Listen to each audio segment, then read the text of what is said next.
Today on Revs That Count, we take a closer look at one of South Africa's most loved SUVs. This is the Toyota Fortuner and it's the 2.4 GD6 with subtle updates and that ever-reliable Toyota DNA.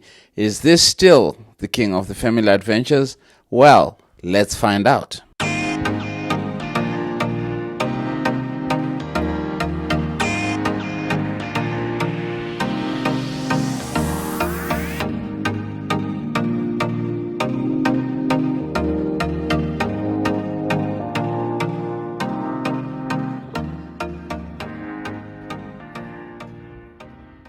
The Toyota Fortuner gets a more aggressive front end with slicker LED headlights and a sharper grille design.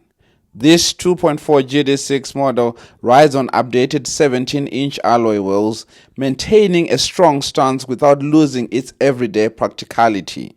Around the back, the taillights have been slightly tweaked to give it a more modern look, and is a beautiful car all round. You can look at it. Urban driving, 4x4, off-roading, you name it, I think it does the job. But hey, let's not get too excited because there's still more to cover on this episode. Anyway, let's jump into it.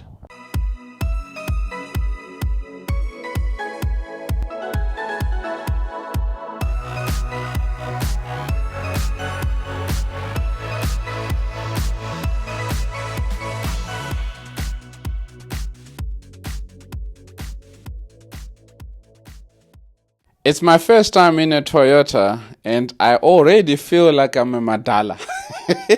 I think this car just gives you one of those whereby it's all about the guys that are matured, they've known life, they know what they're doing, they know what they're looking for, that kind of feel. So for a youngish dude like me, it just give me a little bit of respect when I'm driving it and all that. But anyway, personally, I still love the fact that Toyota hasn't tried to overcomplicate the design. It's rugged, it's refined, and also it's ready to hit the bush or the city streets. So it's a beautiful car and I'm enjoying it and I enjoyed it. This is my first time in it and in a Fortuner for that matter, a new gen for that matter. And so I love that it's less complicated. I think everyone knows that Toyota is not about all the flashy and whatnot, but for the most part, you can still drive this car until 500,000 kilometers. I'm still to see a Fortuner that went to 1 million kilometers on the odometer. I don't know. If you've seen one, please let me know in the comment section. But other than that, it gives you that rugged feel and it's always been like that. We always knew that Toyota is a car that is reliable. So if you want a car that's not going to break down at the side of the road, of which I haven't seen much, you know that a Toyota is the one for you. So in that regard, yeah, they have kept it simple and simple is good. And one person once said to me, less is more. And I think that's what Toyota guys are thinking when they design. Less is more. Don't you think?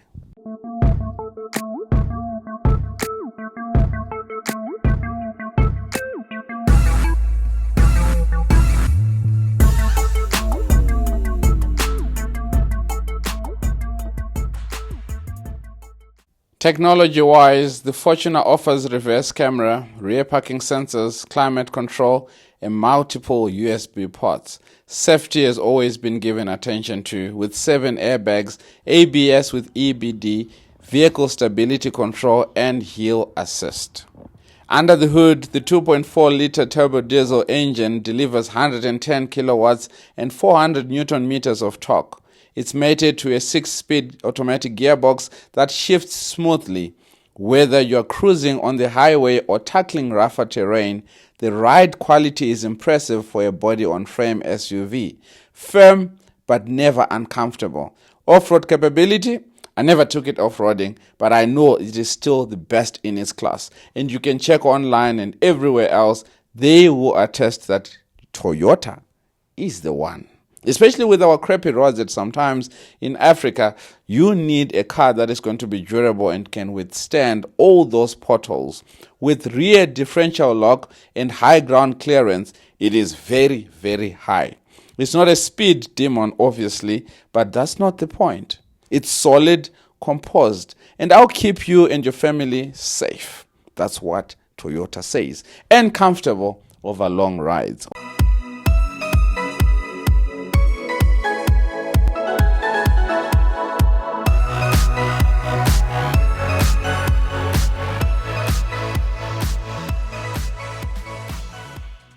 Toyota claims a combined fuel consumption of around 7.6 liters per 100 kilometers. And in real world, you can expect anything between 8 and 10, depending on how much you drive. So if you've got a heavy foot, you know that it's going to chow you. If you've got a lighter foot like I do, you know you're going to be chilling around about 8, 9. I think I was doing just about 9 because obviously I was trying to push the car and just test its limits. It's not going to be a sports car. It's not going to do you 0 to 100 in 5, 10 seconds, but there is enough room for it to accelerate and getting you through gears and getting the speed off it as well. So 7.6 is what they claim, and I think 8 to 10 is the realistic one. If you've got a Fortuner in the comment section, please let me know what is your claim fuel consumption each time for urban or for off-roading, or if you've taken it on long rides. Let me know in the comment section. Let's engage. And if you know more about the Toyota, also try to get me involved so that I also can learn. I'm not an expert in these things. I'm just enjoying them. And on the ride with you, I am enjoying and learning. So let me know in the comment section what you think, if you've got one, and what color is it, and when did you get it. Also, there is an issue with Toyotas and the safety and all that. So what do we do? Do we then stop buying cars just because we're scared that they're going to steal them or going to hijack them and all that sort of thing? I don't know. You let me know. Let's chat in the comment section. Other than that, let's continue with the video.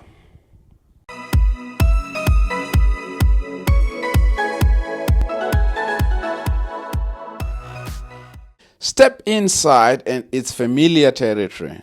Toyota has kept things clean and functional. You get a touchscreen infotainment system with Apple CarPlay and Android Auto, a multifunction steering wheel, partial leather seats, and surprisingly premium feel for a rugged SUV. The second row seating is comfortable. The third row is accessible and manageable for kids or occasional use. Now I've got very long legs, so please don't use me and my uncomfortability to go back there and use that and say, oh, there's not enough space. Of course, for me and my long levers, there is no space. Boot space. With all 7 seats in use, you get about 200 liters of luggage capacity, enough for a few school bags, shopping bags, cricket bags, you name it. Fold them down the third row and you're looking at 716 liters of space. Perfect for road trips, camping gear, or sports equipment. And if you need maximum space, dropping both rows opens up a massive flat loading bay, a great one for when life demands flexibility.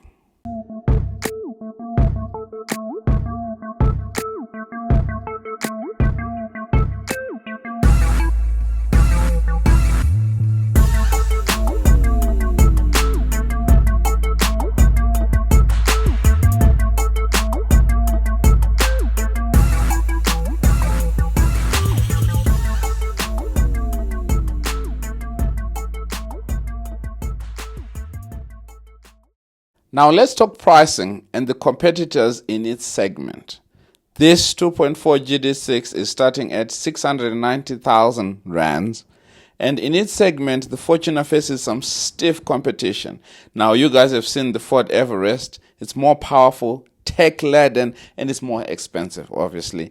The Mitsubishi Pajero Sport, strong value for your money, excellent off-roading credentials, so they say. And also the Isuzu MU-X, super comfortable, reliable, and with also refined ride.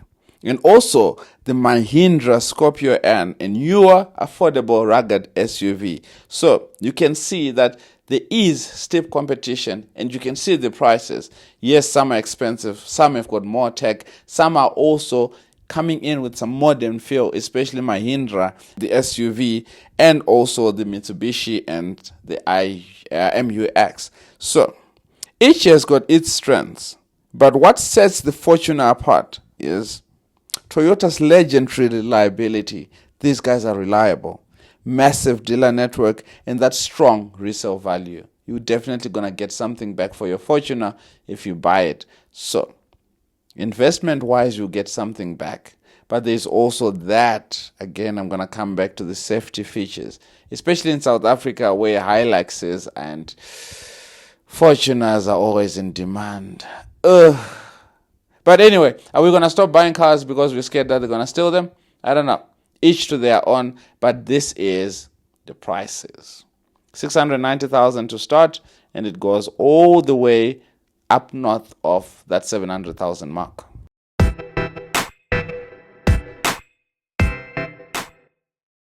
The Toyota Fortuner 2.4 GD6 does not try to break new ground, and honestly, it doesn't need to. It remains one of the most trusted, capable SUVs you can buy today. And if you want a vehicle that can take up a beating, look after your family, and hold its value, this is it. But it comes to my verdict now. I will give this, earlier I'd said 8 out of 10, but I think I would give it a 7 out of 10. And hear me out. It's a nice car. It's big, it's spacious, it's strong. I don't think I've ever seen a Toyota on the side of the road because it's broken down. So, in terms of reliability, definitely. But in terms of safety, especially in South Africa, there is this dark cloud that is around Toyotas and how people steal them and hijack them and that sort of thing. So, if you get one, is your family safe every day? And I also don't want a situation where I have to look behind my shoulder each time. And also, why would I buy a car that I know for sure that it's on the high priority list of criminals?